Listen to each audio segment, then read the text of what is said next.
Hello students, I am Hemlata Mishra from Navjyoti global school Paharpani. और आज जो हम चैप्टर पढ़ने जा रहे हैं वो है क्लास 7th की हिस्ट्री का चैप्टर नंबर 9, जो कि है the making of the regional cultures. ठीक है, हम इसमें पढ़ेंगे कि जो रीजन होते हैं ना, अलग अलग स्टेट्स होते हैं, वहाँ पे क्या होता है, अलग अलग तरह की लैंग्वेजेस होती हैं, उनका डिफरेंट कल्चर होता है ना, उनका खाने का तरीका, उनके कपड़े पहनने का तरीका, मतलब सारे ड्रेसिंग स्टाइल, हर एक रीजन में अलग अलग चीज़ें होती हैं। ठीक है, तो यही चीज़ हम इस चैप्टर में पढ़ेंगे कि जो रीजनल मतलब बंगाल के बारे में इसमें मोस्टली जो है बताया गया है। ठीक है, तो ये सारी चीज़ें जो है हम इस चैप्टर में पढ़ेंगे। तो चलिए चैप्टर स्टार्ट करते हैं।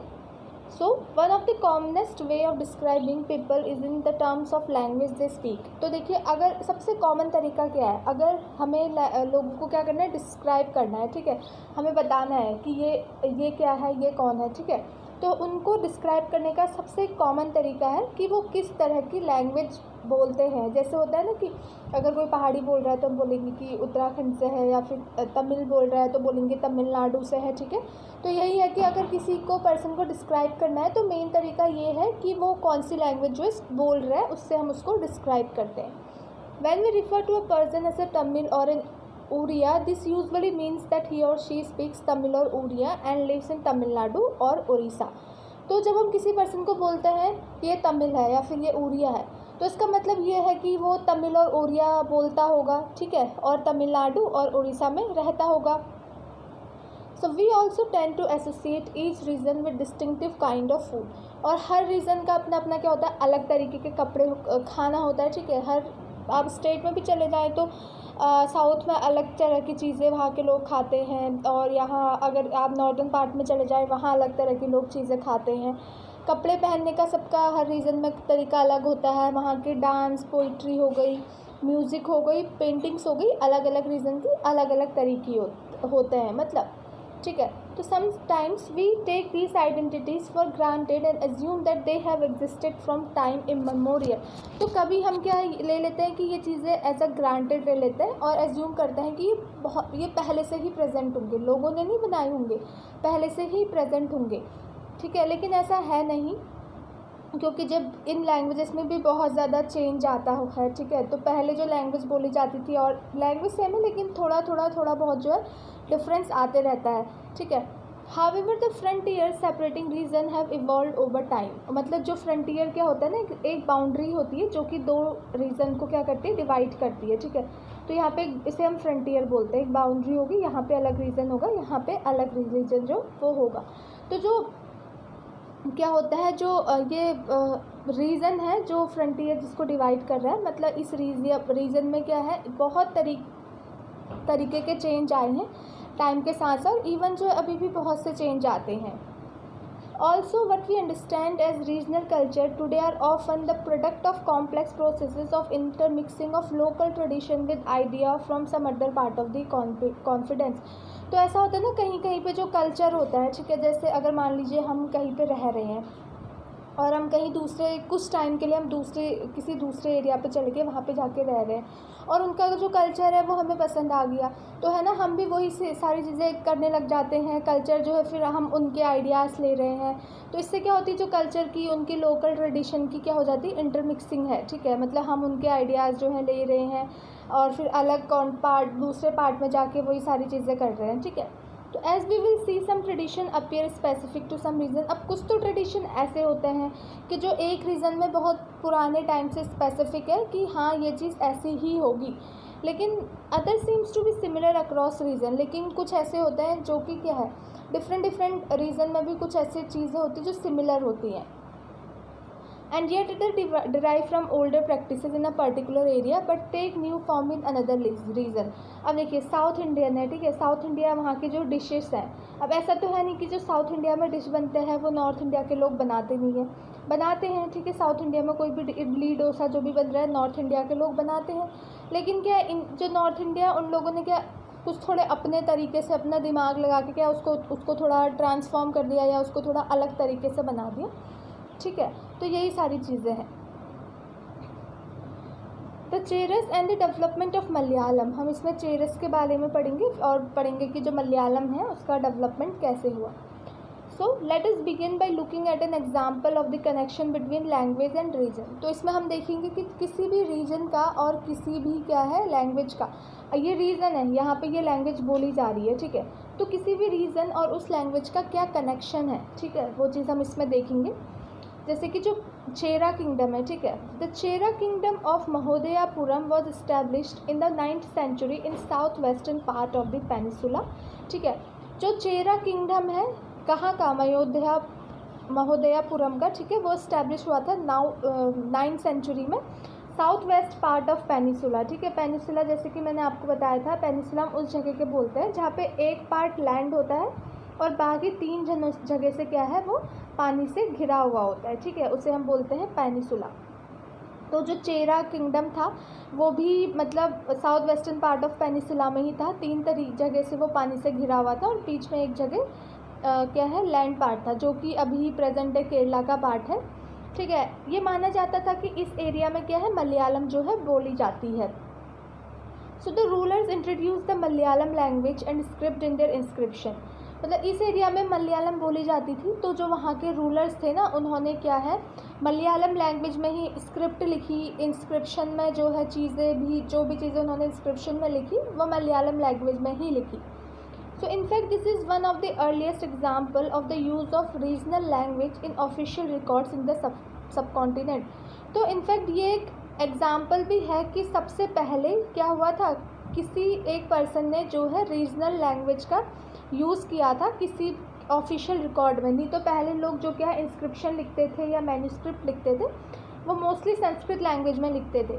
तो मलयालम लैंग्वेज में सबसे पहले बार क्या है अपनी लोकल लैंग्वेज में, जो ये चेरा किंगडम है वहाँ के लोगों ने, ठीक है, वहाँ का जो रूलर था उसने पहली बार स्क्रिप्ट इंस्क्रिप्शन में लिखी थी मलयालम लैंग्वेज में, सब कॉन्टिनेंट में पहली बार ऐसा हुआ था। ठीक है, so at the same time the Cheras also drew upon Sanskritic tradition. तो इस टाइम पे क्या हुआ था, जो चेरस था ना मलयालम में, जो चेरस किंगडम था, ठीक सॉरी जो मतलब जो चेरस का रूलर था या जो चेरस किंगडम था, वो लोग क्या है जो सांस्कृतिक ट्रेडिशन है ना उसको भी अपनाने लगे थे। जैसे कि जो टेम्पल थिएटर था केरला का, ठीक है, which is trace to this period borrowed story from the Sanskrit epics. ठीक है, तो ये भी कहा जाता है कि जो चेरस लोग हैं वो संस्कृत ट्रेडिशन भी अपनाने लगे। जैसे कि जो केरला में टेम्पल थिएटर था जहाँ पे प्लेज परफॉर्म किए जाते थे इस पीरियड में, तो वो क्या है संस्कृत में जो स्टोरीज़ होती थी ना उनको ही जो है वो चीज़ें लेते थे और परफॉर्म करते थे, संस्कृत की चीज़ें लेते। ठीक है, the first literary works in the Malayalam dated to about the 12th century are directly indebted to Sanskrit. तो जो सबसे पहला वर्क हुआ था मलयालम में, ठीक है, 12th सेंचुरी में, वो उन्होंने जो है संस्कृत से ही लिया था। Interestingly enough a 14th century text the Lilatilakam, ठीक है, Lilatilakam dealing with grammar and poetics was compose in Manipravalam, literally diamond and corals referring to the 2 languages Sanskrit and the regional languages. तो यहाँ पे बोला है कि 14th सेंचुरी में क्या था, जो ललिता लकम था ना उसमें मतलब जो वो ग्रामर और पोएटिक्स से डील कर रहा था, ठीक है, जो कि कहाँ पे कंपोज हुआ था मणिप्रवलम में, ठीक है, जिसका मतलब है डायमंड या फिर कोरल्स मतलब प्लांट एनिमल्स के जो स्केलेटन होते हैं, जो 2 लैंग्वेज से डील कर रहा था। ठीक है, जो ये ललिता कलम था इसमें 2 चीज़ें थी, संस्कृत भी एक लैंग्वेज थी, एक जो उनकी रीजनल लैंग्वेज है वो लैंग्वेज थी। तो दोनों चीज़ों में टेक्स्ट लिखे, ग्रामर और पोएटिक्स तो थी, दोनों ही चीज़ों में थी। Ruler and religious tradition the Jagannath cult, ठीक है, जगन्नाथ कल्ट के बारे में हम इसमें पढ़ेंगे। So in other regions regional culture grew around religious tradition. तो जो रीजनल कल्चर होता था ना वो उसी का जो रिलीजियस ट्रेडिशन होता था उसी के अराउंड जो है ग्रो करता था। The best example of this process is the cult of Jagannath. ठीक है, ये जगन्नाथ, इसका मतलब कल्ट ऑफ जगन्नाथ मतलब ये है कि मतलब ऐसा ग्रुप था जो लोग सिर्फ लाइक विष्णु भगवान को ही पूजा करते थे। जो एक पूरा कल्ट था, एक पूरा ग्रुप था जगन्नाथ का, वो सब लोग क्या करते थे, भगवान विष्णु को ही पूजा करते थे, जो कि एटपुरी जो कि उड़ीसा में था। ठीक है, today the local tribal people make the wooden image of the deity.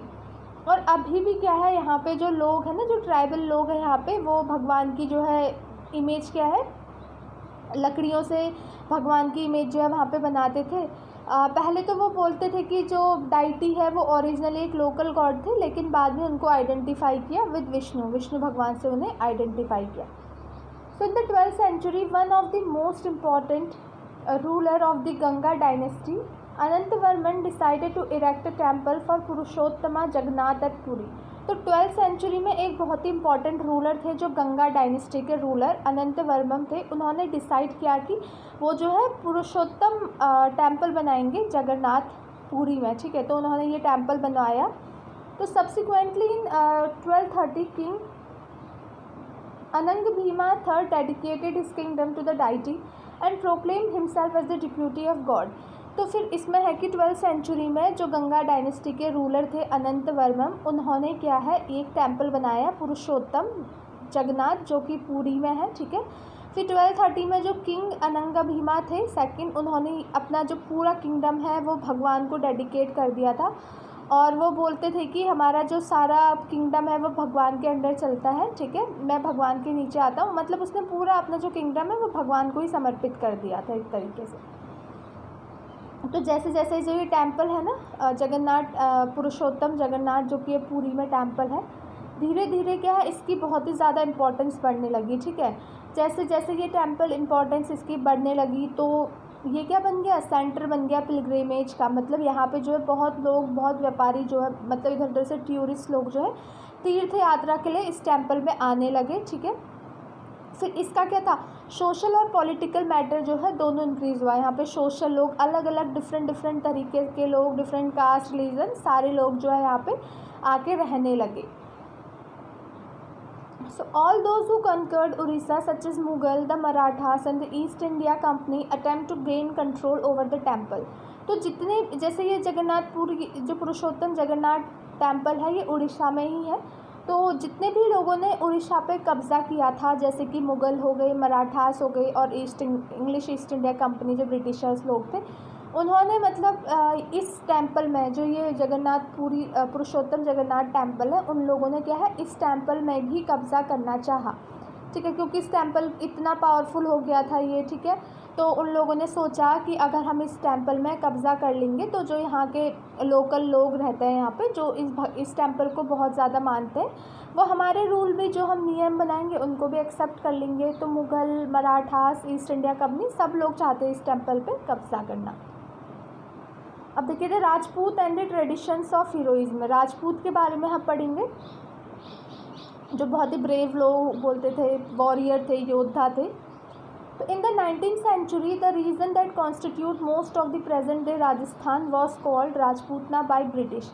तो 19th century में क्या था, जो राजस्थान रीजन जहाँ पे अभी राजस्थान है, 19th century में उसे क्या बोलते थे, राजपूतना बोलते थे ब्रिटिश लोग, ठीक है। ऐसा इसलिए वो बोलते थे क्योंकि वाइल दिस में suggest that this was an area that inhabited only और मेनली बाय राजपूत, क्योंकि ऐसे बोलते थे कि ये जो एरिया है यहाँ पे सिर्फ क्या है राजपूत ही लोग रहते हैं। लेकिन ये पार्शली ट्रू था, पूरा ये चीज़ ट्रू नहीं था, राजपूत के अलावा और लोग भी वहाँ पे रहते थे।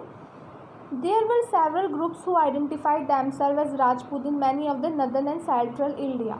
अब लाइक जो मतलब बहुत से ग्रुप्स ऐसे भी फिर उन्होंने आइडेंटिफाई किए कि जो राजपूत हैं वो सिर्फ यहीं पे नहीं रहते हैं, राजस्थान वाले एरिया पे ही नहीं रहते, बहुत से राजपूत जो है नॉर्दर्न पार्ट ऑफ इंडिया में भी रहते हैं, नॉर्दर्न और सेंट्रल इंडिया में। क्योंकि पहले जो लोग थे ना राजपूतों को ऐसे, मतलब राजपूत उन लोगों को कहते थे जो लोग वॉरियर थे, जो लड़ाई करते थे, बहुत ही ज़्यादा ताकतवर, ब्रेव, बहुत ही ज़्यादा मतलब निडर होते थे ना, जो उन लोगों को राजपूत बोलते थे। तो मतलब जो भी लोग थे ना जिनके पास ज़्यादा पावर होती थी, वॉरियर होते थे, तो वो खुद को क्या फिर राजपूत बोलने लगे। तो हमने बहुत सारे राजपूत जो है northern part of central India में भी मिले। और ऐसा भी था कि और लोग भी थे जो राजस्थान में रह रहे थे राजपूतों के अलावा। तो ऐसा नहीं है कि राजस्थान में ही सिर्फ राजपूत रह रहे थे, और जगह भी राजपूत रह रहे थे, और राजस्थान में भी राजपूत के अलावा और लोग रह रहे थे। However, the Rajputs are often recognized as contributing this the distinctive culture of Rajasthan. तो जो राजपूत लोग हैं इससे क्या है राजस्थान का जो है कल्चर भी दिखता है हमें, उन्होंने भी कंट्रीब्यूट किया है राजस्थान के कल्चर में। These culture traditions were closely linked with the ideal and aspiration of rulers. जो ये cultural tradition है ना, ये जो वहाँ के rulers थे उनके जो idea थे उससे बहुत ही ज़्यादा link करता है. So from about the 8th century, most of the present day state of Rajasthan was ruled by various Rajput families. तो अगर 8th century से ही क्या था, जो अभी present day अभी राजस्थान है ना, वो लाइक 8th सेंचुरी से बहुत ही ज़्यादा जो मतलब राजपूत फैमिलीज़ थे उन लोगों ने उस जगह पे कब्ज़ा करा था. जैसे कि पृथ्वीराज चौहान जिसके बारे में हमने पढ़ा था चैप्टर 2 में, वो भी उन्हीं रूलर्स में से एक थे जिन्होंने यहाँ पे कब्ज़ा करा हुआ था. So these rulers cherish the ideal of the hero who fought valiantly often choosing death on the battle field rather than face defeat.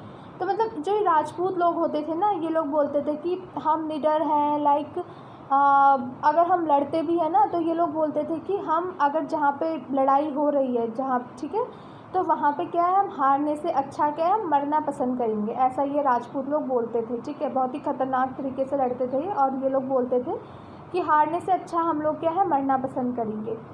तो stories about Rajput heroes were recorded in poems and songs. तो जो Rajput heroes उन्हीं लोगों को बोलते थे, फिर जो वॉरियर थे, तो इनके बारे में जो स्टोरीज़ थी वो लाइक पोएम्स या फिर सॉन्ग्स के फॉर्म में रिकॉर्ड भी की गई है. जो कि कौन लोग गाते थे, ट्रेन मिनिस्ट्रल्स जो है स्पेशली इन पोएम्स को गाते थे और लोगों को जा जा के बताते थे. ठीक है, और मतलब ये एक्सपेक्ट करते थे लोगों से कि ये इनकी सारी कहानी जैसे राजपूत थे लोग भी इससे इंस्पायर हो और इसको फॉलो करें. तो जो ऑर्डिनरी लोग थे जो रहते थे गांव में, वो बहुत ही ज़्यादा अट्रैक्ट हुए थे इनकी स्टोरीज से.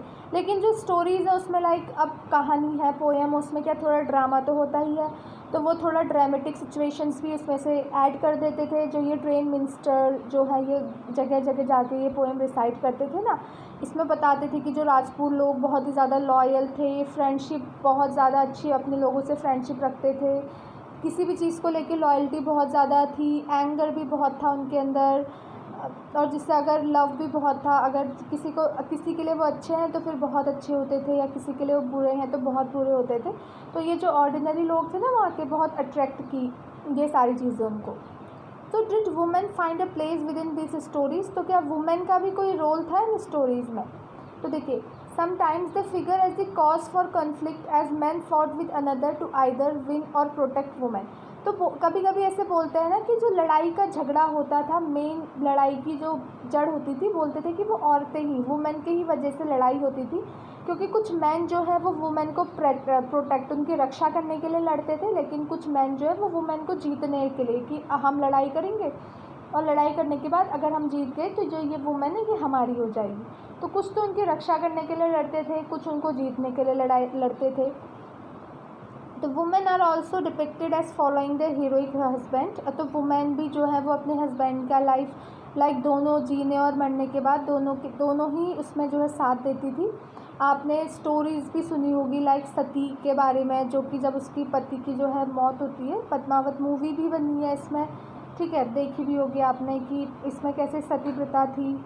जो जौहर कुंड में जो है जब उसका पति मरता है तो उसमें जो है वो जलती हुई आग में अपने पति के साथ जो है वो सारे लोग वहाँ क्या है कूद जाते हैं. तो पहले की वुमेन जो है ये सारी प्रैक्टिस जो है बहुत ही ज़्यादा अपनाई जाती थी, सती प्रथा थी जो. तो beyond regional frontiers the story of Kathak के बारे में पढ़ेंगे हम इसमें कि रीजनल जो फ्रंटियर्स, इसके अलावा जो बाउंड्रीज़ थे इसके बाहर भी बहुत सी चीज़ें जो थी उसके बारे में आप पढ़ेंगे. तो if heroic tradition can be found in different region in different forms, the same is true of dance. अगर अलग अलग रीजन में अलग अलग चीज़ें पाई जा रही है, वहाँ का खाना अलग है, वहाँ के कपड़ा पहनावा अलग है, तो क्या है वहाँ का डांस भी अलग होगा, कल्चर अलग होगा. तो इस कत्थक के बारे में हमें बताया है. सो let us look at the history of one dance form. एक डांस फॉर्म के बारे में हम पढ़ते हैं जो कि है कत्थक. ठीक है, जो कि आजकल बहुत ही नॉर्थ इंडिया में जो है बहुत ही ज़्यादा परफॉर्म होता है Kathak.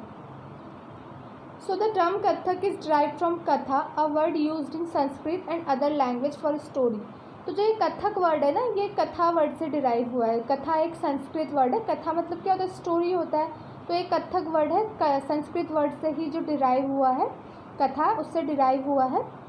So the Kathaks were originally a caste of story tellers in temples of north India. जो कथक है ना, वो पहले क्या था, कास्ट थी किनकी, स्टोरी टेलर्स की, जो लोग कहानी सुनाया करते थे नॉर्थ इंडिया के टेम्पल्स में, उन लोगों की कास्ट थी ये कथक।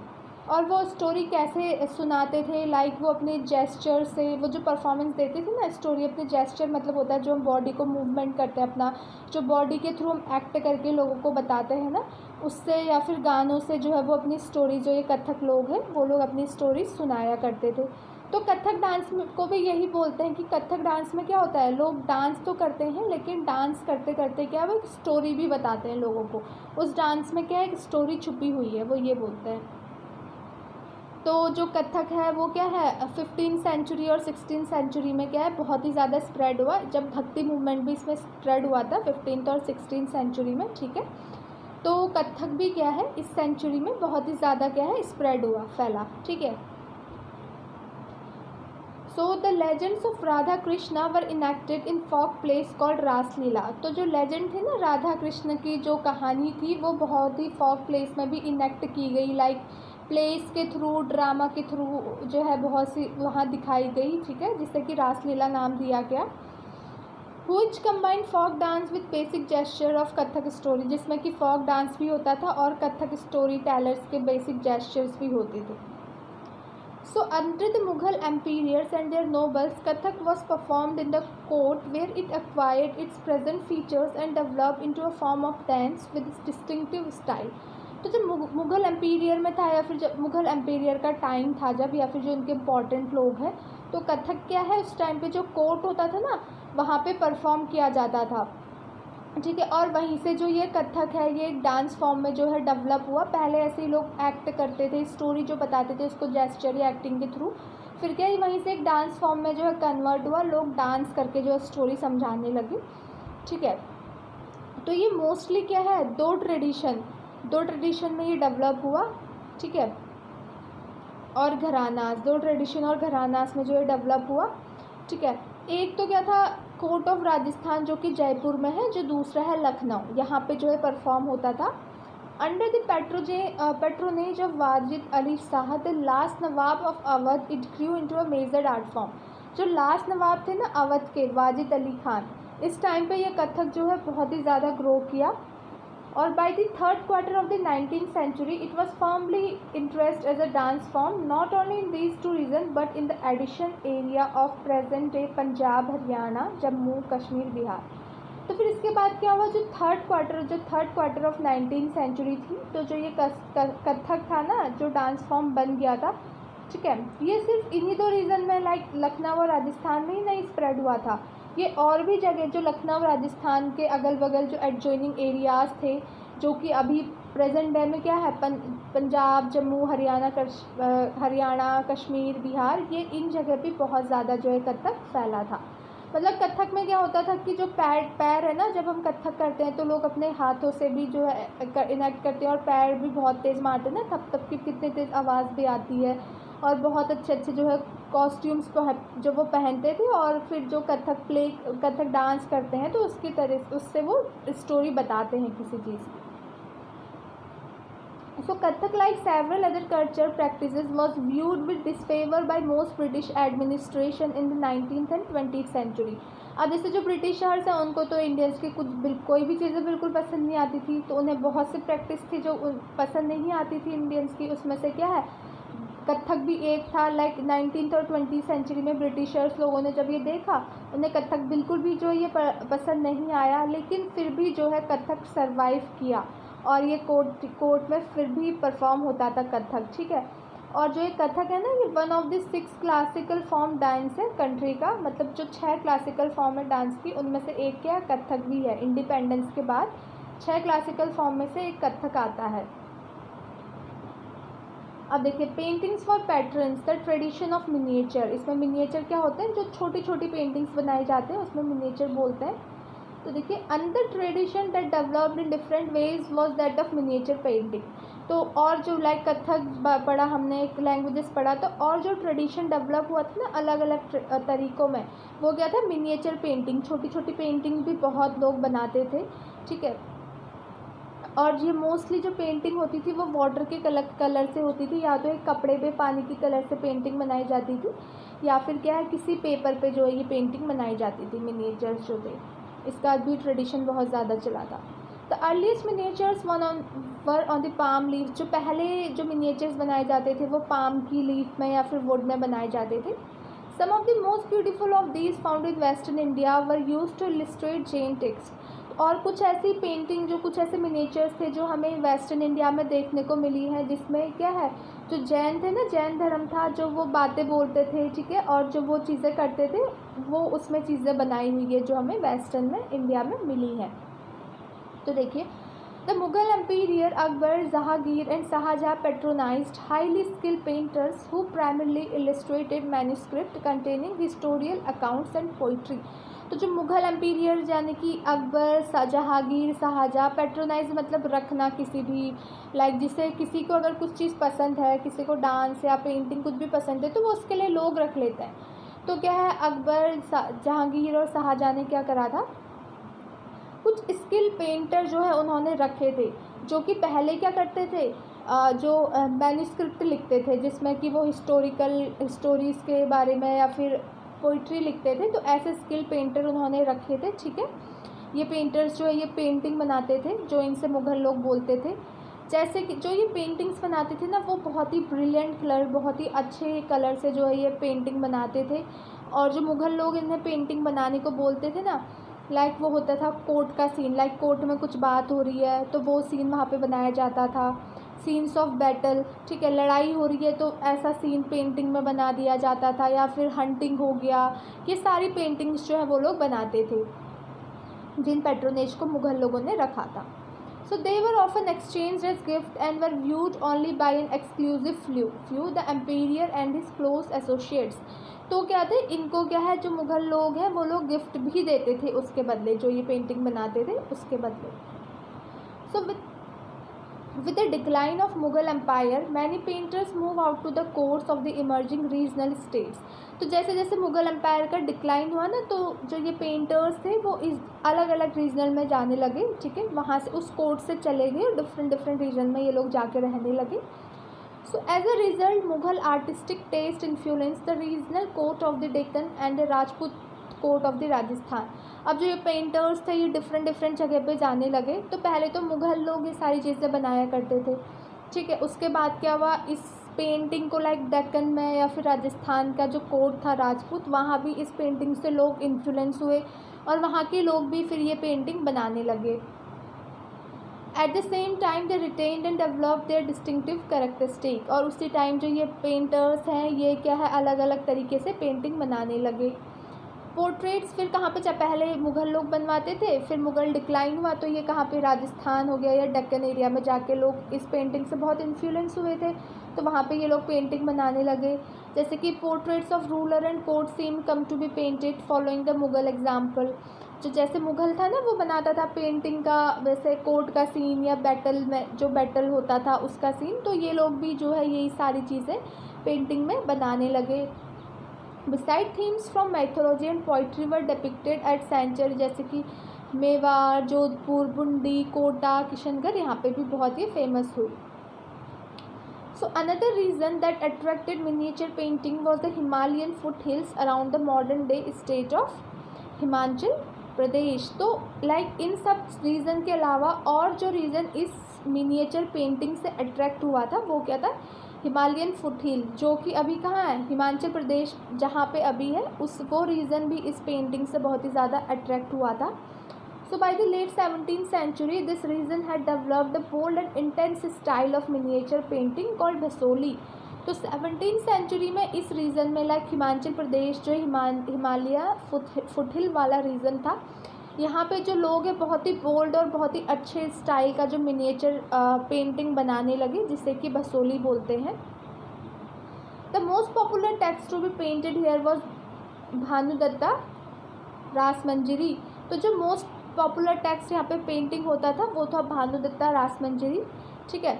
जब क्या करा था, नादिर शाह ने जब दिल्ली में लड़ाई करके उनसे कब्जा कर लिया था ना 1739 में, और जब मुग़ल का डिक्लाइन हुआ था तो जो मुग़ल के आर्टिस्ट थे वो माइग्रेट हुए, ठीक है, वो अलग अलग प्लेन्स में तो वो जाने लगे। तो कुछ लोग कहाँ हैं, ये हिमालयाज़ में भी गए, हिमालय फुटहिल में भी गए। और जो कुछ लोग थे वो क्या थे, they found ready patrons which led to founding of the Kangra school of painting में भी कुछ लोग गए, ठीक है।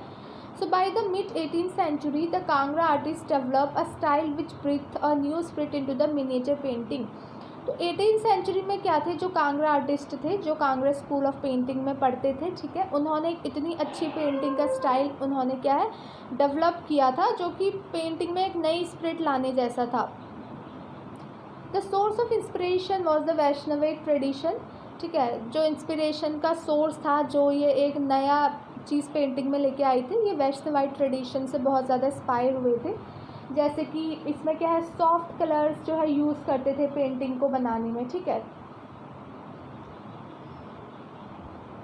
फिर इसमें है अ क्लोजर लुक, बंगाल के बारे में इसमें बताया है, the growth of a regional language. यहाँ पे As we saw at the outset, we often tend to identify reason in terms of the language spoken by the people. तो हम किसी भी जगह को कैसे आइडेंटिफाई करते हैं, उसकी लैंग्वेज से, कि वहाँ के लोग कैसी लैंग्वेज बोल रहे हैं। अगर हम बंगाली लोग को अगर हम बंगाल के लोगों को एज्यूम कर रहे हैं, तो हमेशा ये देखते हैं ना हम कि जो बंगाल के लोग हैं वो बंगाली बोलते हैं। लेकिन इंटरेस्टिंग बात ये है ना कि while Bengali is now recognized as a language derived from Sanskrit, जो बंगाली है वो संस्कृत लैंग्वेज से ही डिराइव हुई है। ये इंटरेस्टिंग की बात है, क्योंकि हम तो बोलते हैं जो बंगाल में लोग हैं वो बंगाली बोलते हैं, लेकिन बंगाली क्या है, संस्कृत से ही डिराइव हुई है। अब देखिए, लेकिन फिर भी क्या है, जो बंगाल के लोग हैं वो संस्कृतिक लैंग्वेज बोलते नहीं है, तो ये संस्कृत जो है वो बंगाल में इतना इमर्ज कैसे हुई। तो देखिए, from the 4th-3rd century commercial ties began to develop between Bengal और मगध। तो 4th-3rd सेंचुरीज़ में क्या हुआ था, लाइक एक ट्रेड, व्यापार डेवलप हुआ था बंगाल और मगध के बीच में, विच में have led to the growing influence of Sanskrit. इससे क्या है, संस्कृत बहुत ही ज़्यादा ग्रो की बंगाल में, ठीक है, क्योंकि क्या था, during the 4th century the Gupta ruler established political control over the Bengal and begin to settle Brahmin in this area. तो देखिए, जो गुप्ता रूलर था ना 4th सेंचुरी में, उन्होंने क्या है बंगाल को अपने कंट्रोल में कर लिया था, ठीक है, नॉर्थ बंगाल को, और वहाँ पे क्या है बहुत ज़्यादा ब्राह्मण जो है बंगाल में जाके रहने लगे। अब ब्राह्मण लोग क्या है, ब्राह्मण लोग तो संस्कृति बोलते हैं, तो ऐसे जो है संस्कृत बंगाल में फैली थी, क्योंकि वहाँ पे ब्राह्मण लोग जाने लग गए थे, गुप्ता रूलर ने वहाँ पे कंट्रोल कर लिया था। तो ये मिड गंगा वैली में ये बहुत ही ज़्यादा स्ट्रॉन्गर बन गया था।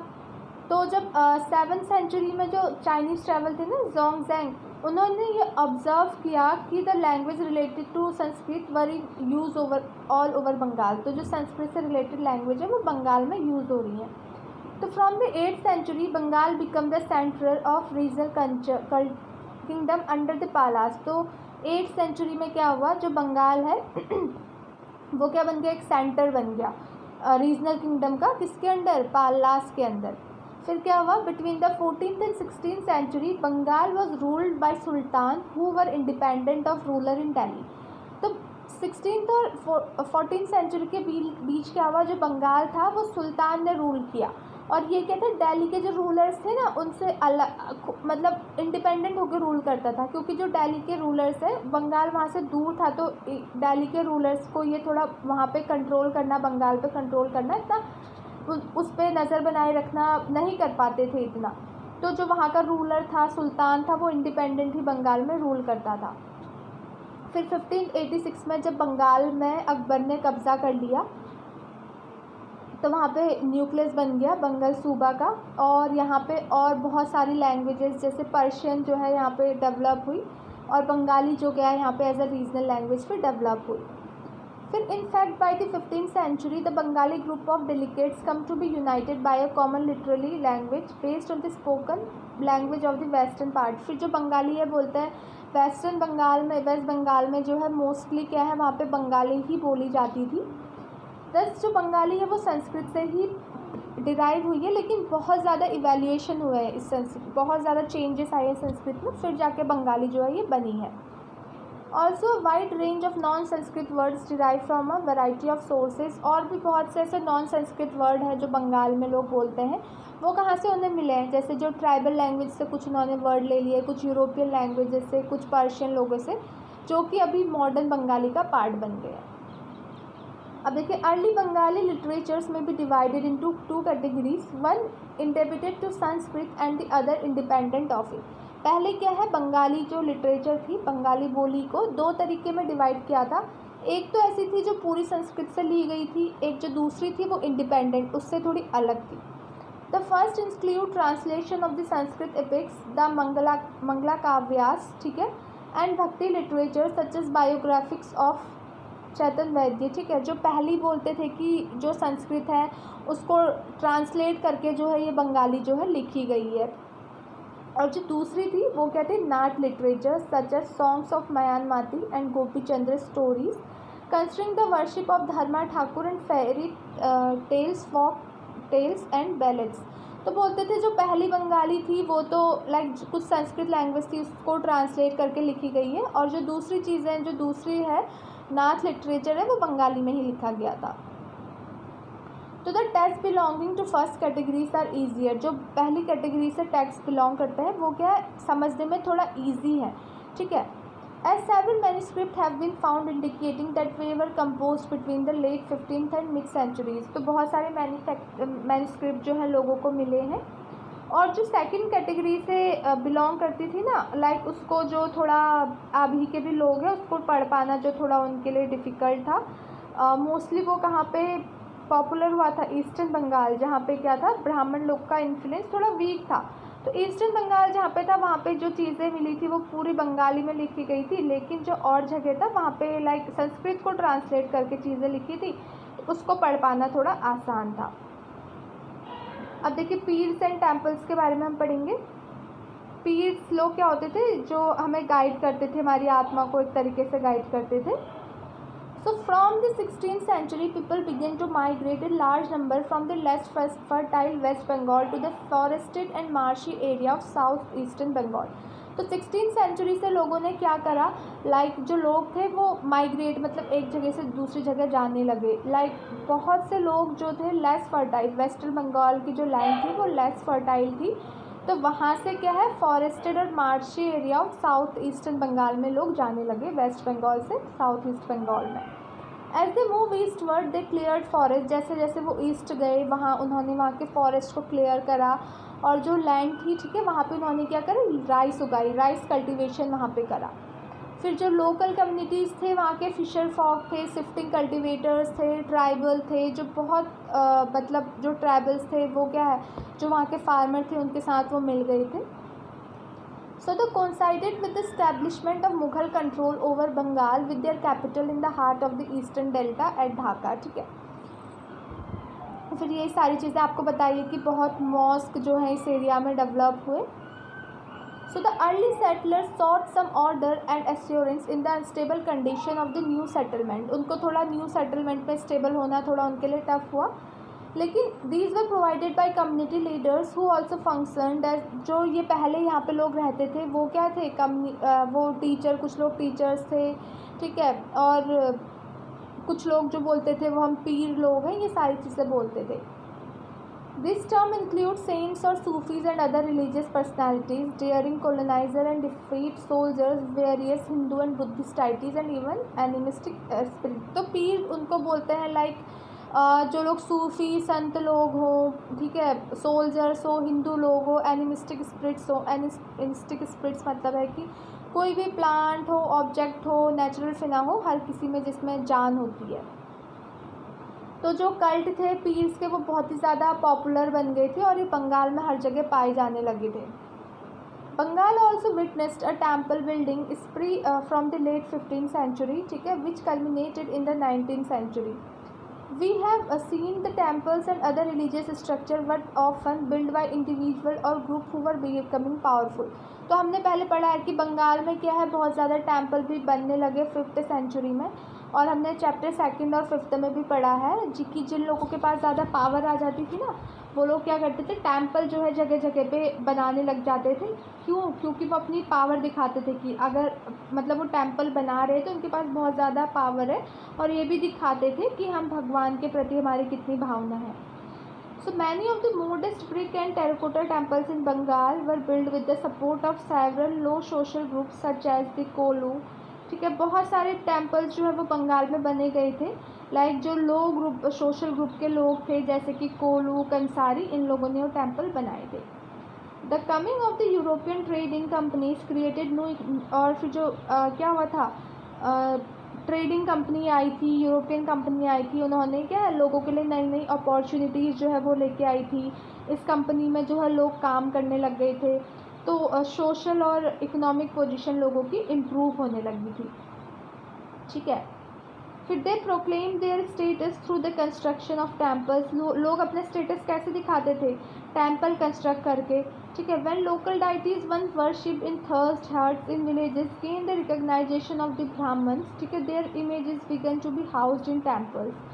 तो लोग जो पहले लोकल डाइटीज जो थे उनको घर में अपने घरों में पूजा पाठ किया करते थे। ठीक है, फिर क्या है, टेम्पल बने तो टेम्पल में जाके लोग जो है पूजा पाठ जो है करने लगे। ठीक है, और जो टेम्पल होते थे वो डबल रूफ्ड होते थे या फिर 4 रूफ्ड टेम्पल जो है, थैज्ड हट, ऐसे जो हट होते हैं ना, ऐसे 2 रूफ या 4 रूफ जो है टेम्पल्स जो है बनाए जाने लगे।